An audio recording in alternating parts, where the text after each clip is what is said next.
आप देख रहे हैं आर्यावर्त टाइम्स। मैं हूं निहारिका सिंह। अयोध्या के राम मंदिर चढ़ावा गबन मामले में अब कानूनी कार्रवाई लगातार तेज होती जा रही है।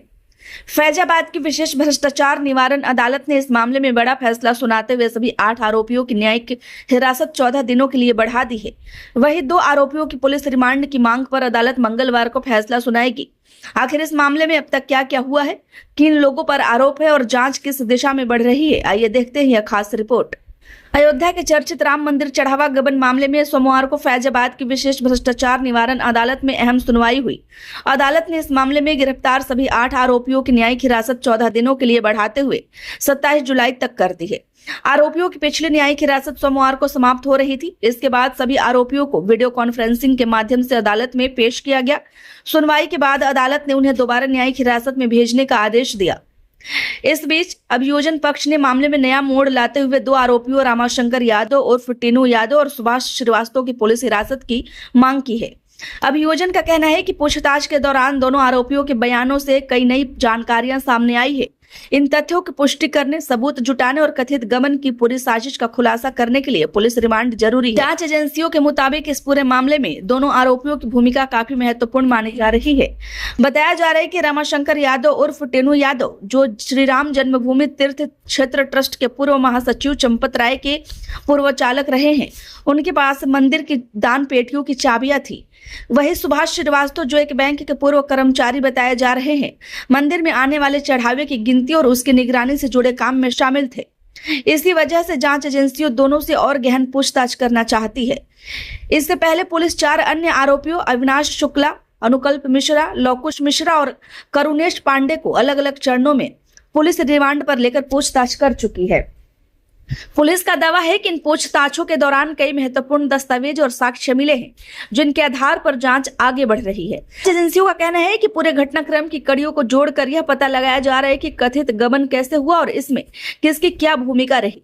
इस मामले की जांच विशेष जांच दल यानी एसआईटी कर रही है। एसआईटी की रिपोर्ट के आधार पर अब तक कुल 8 लोगों को गिरफ्तार किया गया है। इनमें अविनाश शुक्ला, अनुकल्प मिश्रा, लवकुश मिश्रा, मनीष कुमार यादव, करुणेश पांडे, रामाशंकर मिश्रा, सुभाष श्रीवास्तव और रामाशंकर यादव उर्फ टिन्नू यादव शामिल हैं। विशेष लोक अभियोजक उमेश दुबे ने बताया कि सभी आरोपियों को 29 जून को अदालत में पेश किया गया था। उस समय पुलिस ने किसी भी आरोपी की रिमांड नहीं मांगी थी और अदालत ने सभी को न्यायिक हिरासत में भेज दिया था। अब इस मामले का एक और पहलू भी चर्चा में है। फैजाबाद बार एसोसिएशन ने फैसला लिया है कि उसके सदस्य इस मामले के किसी भी आरोपी की पैरवी नहीं करेंगे। एसोसिएशन ने यह भी स्पष्ट किया है कि यदि कोई सदस्य आरोपियों की ओर से अदालत में पेश होता है तो उसके खिलाफ 5 लाख रुपए का जुर्माना लगाया जाएगा और उसकी सदस्यता भी समाप्त की जा सकती है। इस फैसले ने कानूनी हलकों में नई बहस छेड़ दी है। बार एसोसिएशन के इस निर्णय के बाद राज्य सरकार ने आरोपियों को कानूनी सहायता उपलब्ध कराने का फैसला किया।